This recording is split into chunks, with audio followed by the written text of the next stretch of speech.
GHMC వరకొస్తే, జీహెచ్ఎంసీలో సరే విస్తీర్ణం పెంచాలనే ఉద్దేశంతోటి అది మంచిదవుతుందని ప్రభుత్వం ఒక నిర్ణయం తీసుకుంది. ఓఆర్ఆర్‌కి పెంచాలని. కానీ డివిజన్‌లకు సంబంధించినటువంటి పెంపు కావచ్చు, లేకపోతే కొత్త డివిజన్‌ల ఏర్పాటులో ఎట్లాంటి మెజర్స్ తీసుకున్నారనే దానికి సంబంధించి ఇటు ఎంఐఎం కాంగ్రెస్‌ని తిడతా ఉంది.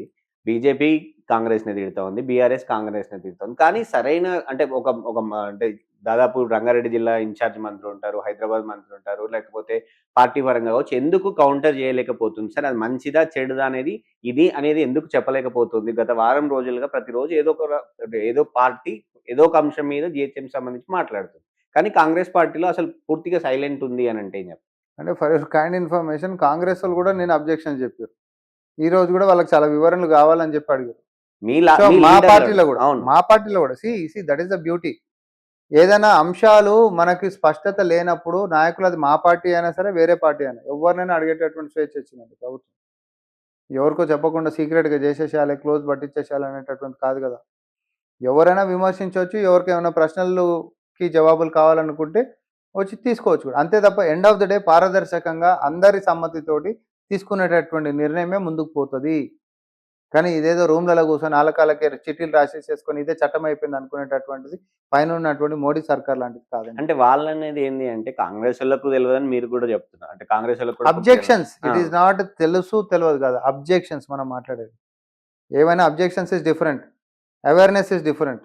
అబ్జెక్షన్స్ వాళ్ళు ఇట్లా చేసిర్రు అంటే నో అది అక్కడ ఉండాల్సింది కాదు, లేకపోతే ఇదే విధానంతో చేసిర్రు అనేటటువంటిది అబ్జెక్షన్స్. నాకు ఈ అభ్యంతరం ఉంది, ఇది మీరు ఇట్లా చేయాల్సింది కాదు, అక్కడ జనాభా ఈ పలానా ఏరియా, ఇప్పటి వరకు వేరే ఏరియా సపరేట్ ఉన్నాయి, మీరు దీన్ని తీసుకొని అడగలిపితే ఎట్లా, ఒక భిన్నమైనటువంటి రెండు ప్రాంతాలను కలిపిన వాళ్ళు అవుతారు అనేది ఒక అబ్జెక్షన్ ఉంటుంది.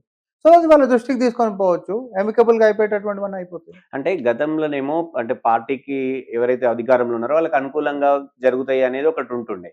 ఇప్పుడు మీ సొంత పార్టీ వాళ్ళకి తెలియదు, పర్లేదు. ఎందుకు అంటే అధికారులు చేసిందా? అది ఎందుకు ఈ గ్యాప్ వచ్చింది అనేది? అంటే అధికారుల చేతిలోనే ఉన్నప్పుడే పారదర్శకంగా అవుతుంది. రాజకీయ నాయకులు అధికారులతో కూర్చుంటే పారదర్శకంగా కాదు, అది రాజకీయం అవుతుంది. అంటే ఎవరికి ఎక్కడ దగ్గర ఎవరెవరికయ్యారు. ఇప్పుడు మీరే ఉన్నారు, మీరే అంటారు ఎంఐఎం కూడా అబ్జెక్షన్ చేస్తుందని. నార్మల్గా అయితే ఎవరో ముస్లిం ఓట్ల కోసం చేసి రాజీ కోసం చేసింది విమర్శలు అయితే లేవు కదా. ఇక్కడ వాళ్ళు కూడా అబ్జెక్షన్ చేస్తారంటే వాళ్ళకి నొప్పి అవుతున్నటువంటి పనే కదా. సో మొత్తం మీద జనాలకి ఇప్పుడు పైన కేంద్రం నుంచి ఉంటున్నటువంటి యొక్క రిక్వైర్మెంట్స్ ఎట్లా ఉన్నాయి, December 31 మనకు డెడ్ లైన్ ఒకటి ఉంది. అప్పటికల్లా ఈ డీలిమిటేషన్కి సంబంధించినటువంటిది ఆ బౌండరీస్ని యూనిట్స్లకు మనం ఇవ్వాల్సినటువంటి బాధ్యత ఉంటుంది. కాబట్టి ఇవన్నిటిని ప్రాసెస్ స్టార్ట్ అయింది, ఇంకా ఏమిట్లో ఏం కాలేదు, ప్రాసెస్ స్టార్ట్. ఆలోచన ఏంటిది, వీటిని వార్డ్స్ లెక్క డివిజన్స్ లెక్క చేసుకుంటూ పోతా ఉన్నాం.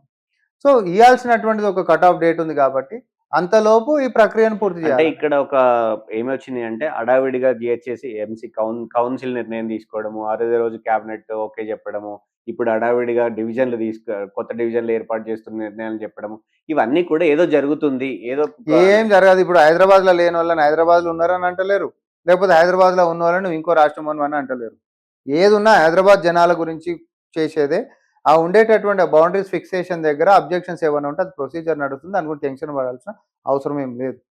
ఏదో పైకించి అంగార గ్రామం మీదకించి జనాల్ని తీసుకొచ్చి చూపించి వీళ్ళకి జాగిస్తున్నాం అనేది ఏం లేదు కదా. మన మధ్యలో ఉంటున్నటువంటి డివిజన్స్ని డిలిమిటేషన్ చేసేటటువంటి ప్రక్రియలో అక్కడక్కడ ఉంటున్నటువంటి నాయకత్వాలలో జనరల్గా ఏముంటుంది అంటే, ఓ నాయకుడికి ఒక బస్తీల పట్టు ఎక్కువ ఉంటుంది, ఆ పట్టు మిస్ అయ్యేటటువంటిది ఇంకో ఏరియాలో గిట్ట పోతుంది అనుకో, అక్కడ అబ్జెక్షన్స్ అనేటటువంటి వస్తాయి. ఇది అట్లాంటి ఫ్రిక్షన్ తప్ప అంతకుమించి వేరేదేం కాదు. ఫైనల్గా బీఆర్ఎస్ పార్టీకి సంబంధించి కేటీఆర్, హరీష్ ఇప్పటి వరకు నడిపిస్తున్నారు. కేసీఆర్ కూడా నేను ఇంకా రాబోతున్నాడు, కేసీఆర్ ఆధ్వర్యంలోనే కార్యక్రమాలు జరుగుతాయి అని అంటే ఒక రకంగా అంటే మూడ్ మారుతునే అవకాశం ఏమైనా ఉంటుందా? బిఫోర్ అంటే మున్సిపల్ ఎలక్షన్స్ ఉన్నాయి, జెడ్పీటీసీ ఎంపీటీసీ ఎలక్షన్ ఉన్నాయి, ఆ తర్వాత హైదరాబాద్ ఎలక్షన్స్ ఉంటాయి. సో ఎట్లా చూస్తారు ఓవరాల్గా? ఇప్పుడు ఏది ఏమున్నా ప్రతిపక్ష నాయకుడి పదవి కేసీఆర్ గారికి ఉంది కాబట్టి కేసీఆర్ గారు ప్రజల మధ్యలోనే ఉండాలని మేము కూడా కోరుకుంటాం. ఎందుకంటే ఎప్పుడైనా యాక్టివ్ పాలిటిక్స్లో ఉంటున్నప్పుడు ఏమవుతుందంటే ద బ్యూటీ ఆఫ్ డెమోక్రసీ. అప్పుడే ప్రతిపక్షం అనేటటువంటి ఎక్కువ పెట్టి, ఇప్పుడు కేటీఆర్ లెక్క కాకుండా ఇప్పుడు కేసీఆర్ గారు వచ్చింది అనుకోండి, ఒక అంశం మీద అవగాహనతోటి ఏ అంశాలలో వైఫల్యాలు గిట్ట ఏమైనా అవుతున్నామా ఏందనేది అసెంబ్లీకి కూడా వచ్చి చర్చ జరుగుతుంది అనుకోండి, అదొక రసవత్తరంగా రాజకీయం మాట్లాడు. మేమేం అధికార పక్షం ఉన్నాం వాళ్ళకి అంత లేదు, ఇందులో అహంకారంగానే మాట్లాడదలుచుకోవాలి. ప్రతిపక్ష నాయకుడు రావాలి, ఒకవేళ అధికార పక్షం నుంచి ఏమైనా తప్పులు గిట్ట కనిపించినప్పుడు ఏలెత్తి చూపెట్టాలి, అవసరమైతే ముళ్ళుగట్ట అయ్యి వ్యవహరించాల్సినటువంటి బాధ్యత ఆయన మీద ఉంటుంది. కానీ ఆయననే ఇన్ని రోజులు సంది ఫామ్ హౌస్లో ఉన్నాడు, ఇప్పుడు బయటకు వస్తుండని అంటారు. మరి 19 తారీఖు కార్యక్రమం తర్వాత మళ్ళీ ఫామ్ హౌస్కి వెళ్ళిపోతాడా, ప్రజల మధ్యలో ఉంటాడా, ఇది కూడా బీఆర్ఎస్ వాళ్ళు చెప్పాలి. దాని మీద ఎవరు స్పష్టతని ఇస్తలేరు. మీరు అన్నట్టుగా నిజంగానే ఇక జనాలలోనే ఉండి వ్యూహాలు వేస్తాడు, ప్రభుత్వం మీద ఎక్కువ పెడతాడు అని అంటే మేము స్వాగతిస్తాం. ఇన్ని రోజులు మేము కేసీఆర్ గారిని విమర్శించలే, ఎందుకంటే ఆయన ఆయన వయసు ప్రభావంతో లేకపోతే ఆరోగ్య విషయాలలో ఆయన యాక్టివ్గా లేనప్పుడు మనం ఆయన అనాల్సినటువంటి అవసరం లేదని మేము అన్నాం. కానీ ఇప్పుడు యాక్టివ్గా టైండ్ అనుకోండి, అప్పుడు ఇంకా బాగుంటుంది కదా. అసెంబ్లీలోకి వస్తే రేవంత్ రెడ్డి గారు ఏంది, కేసీఆర్ ఏంది, ఫేస్ ఆఫ్ జరిగినప్పుడు ఎట్లుంటుంది, ముఖ్యమంత్రి సీట్లో రేవంత్ రెడ్డి గారు కూర్చున్నప్పుడు, ఈరోజు ప్రతిపక్ష సీట్లో కేసీఆర్ ఉంటున్నప్పుడు, ఈయన ప్రశ్నలు వేసినప్పుడు ఈయన జవాబులు ఎట్లుంటాయి, వాళ్ళకి వీళ్ళకి మధ్యలో రాజకీయం ఎట్లా నడుస్తుంది అనేది మంచిగా ఉంటుంది మనకు కూడా చూడడానికి.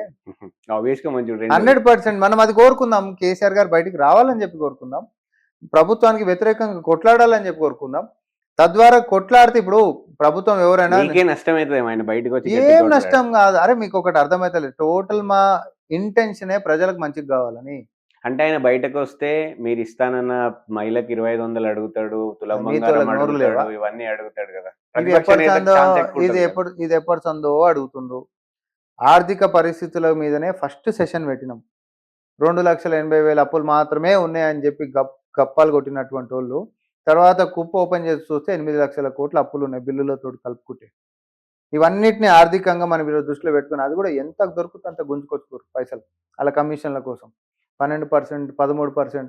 ముఖ్యమంత్రి గారు ఢిల్లీ పర్యటనలు కొట్టి ఆడ 13.5% ఉన్నాయి, వాటిని కూడా 5.5-6%లకు తీసుకొచ్చి దాని గడువును కూడా పెంచిపించుకొని ఆర్థికంగా ఒక వెసులుబాటు జరగాలి, సంక్షేమాలు పోవాలి, అభివృద్ధి జరగాలి, అండ్ పాత కిస్తులు వాళ్ళు చేసినటువంటి అప్పులు కూడా మనం కట్టాలి, పాత బిల్లులు కూడా క్లియర్ చేసుకుంటూ పోవాలి. ఒక్క బాధ్యత కాదు కదా ముఖ్యమంత్రి లెక్క ఉన్నప్పుడు, అన్నింటినీ బ్యాలెన్స్ చేసుకుంటూ పోతారు. కాబట్టి రండి అసెంబ్లీల కోసం, మీరు చేసిన అప్పులేంది, ప్రజలు పడ్డ తిప్పలేంటిది, తర్వాత మేము ఈరోజు చేసినటువంటి ప్రగతి ఏందో మనం చెప్పుకుందాం, మనం మాట్లాడుకుందాం.